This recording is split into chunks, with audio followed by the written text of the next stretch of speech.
Hiya, kiddos. Thanks for coming to Grandpa Ken's reading time. I'll give you a little hint of what we're going to read. Big Bird shares. Yeah, we're going to learn how Big Bird from Sesame Street shares. One day, Big Bird woke up very early. He rubbed his eyes and he stretched and looked out of his nest. There on his mailbox were a brand new pail and shovel. Big Bird looked at the tag tied to the handle. It said, "Dear Big Bird, I think you'll know what to do with this. Love, Granny Bird."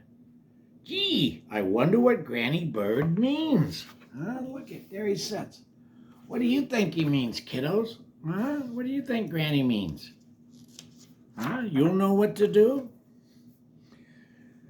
Big Bird walked down Sesame Street and hugging his new pail and shovel to his feathers. And, "Hey, Turkey," called Oscar and Grouch from his can. They always make fun of him and call him Turkey. "What are you going to do with that pail and shovel?" "Oh, hi, Oscar," said Big Bird. "Well, Slimy and I could use them to dig up worms." Oscar said, "How about it, hey?" But Big Bird didn't want to share his new pail and shovel with Oscar and Slimy. And, "Gee, Oscar, not now. Sorry." And Big Bird walked away fast, saying, "Look at, yeah, Oscar wanted. Well, it is the story about him sharing, right? We'll see." Big Bird almost bumped into Ernie and Bert. "Hello, Big Bert," said Bert. "Look at all the bottle caps we found for my collection." "Those sure are nice bottle caps," said Big Bird. "And that sure is a nice pail and shovel," said Ernie. "Could we borrow your pail to carry the rest of the bottle caps?" Well, Big Bird hesitated. He didn't want to share his new pail and shovel with Ernie and Bert. "Never mind," said Bert. "I'll bet you're going to make a sandcastle in the sandbox, and we'll come and see you later." Say, okay. I don't know, guys. Do you think he should have? Shared more than he did? Would you have shared a brand new pail and shovel? What do you think? Big Bird walked through the park to the playground sandbox and made a sandcastle. How do you make a sandcastle, he wondered. Big Bird sat down in the sandbox and he scooped up his pail with the shovel and then poured it out into the sandbox. And I wonder, is this what Granny Bird meant? He thought. I don't know. What do you think, kiddos? Do you think it was what Granny meant when she said, "You'll know what to do with it"? I guess going to the sandbox would be one thing. "Hello, Big Bird," said Grover. "I could not help but notice that you're trying to build a cute and wonderful sandcastle." Grover sat down in the sandbox. "If you put water on it, the sand will stick together. Let me take you adorable little pail and fill it with water from the fountain." "Well," said Big Bird. "Oh, no. See? What's he doing, kiddos? What do you think? He's hesitating sharing because he doesn't trust them, see?" Betty Lou stepped into the big sandbox. "Would you like to share my watering can, Big Bird?" she asked. "You can use it to sprinkle the sand with the water. Then we can use your pail to make towers." "Oh, thanks," Betty Lou said. Big Bird, I guess you can share my pail."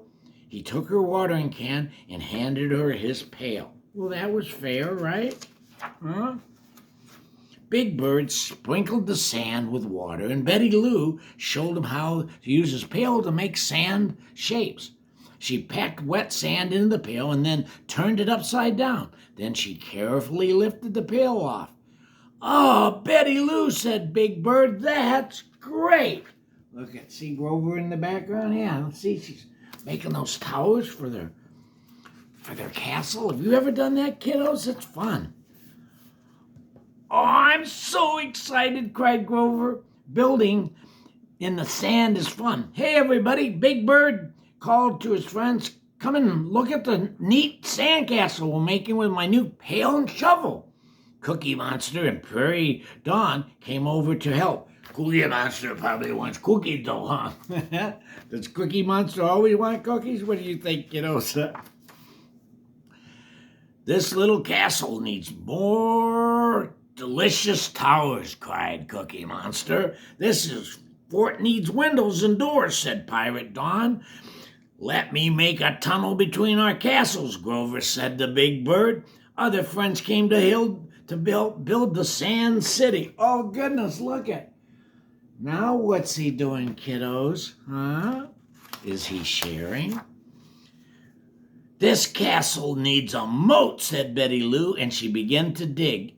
And a bridge to go over it, said Hairy Monster.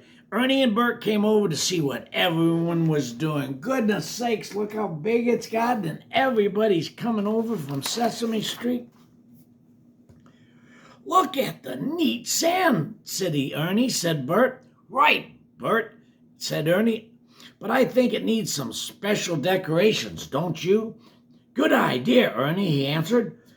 How about some shiny Figgy Fizz bottle caps on the turrets? Oh, that's good thinking. See, kiddos? They're working as a team and friends. Yep. When all the castles and forts and bridges and roads were finished, yep, everyone stood back and admired the magnificent Sand City. Gee, everybody, cried Big Bird, our Sand City is so beautiful. Honk, honk, honk, honked the honkers. Thank you for sharing your pail and shovel with us, Big Bird, said Hairy Monster and the others. Big Bird smiled. This is what Granny meant. See, that's what you're supposed to do with your toys and all those things. You share them with your friends and you have a good day playing. Well, kiddos, we're going to have more Sesame Street, so you come on back. And remember, it's more important to be safe and smart than anything else. So give away your smile. Make sure everybody sees that you're happy. Have a great day, kiddos.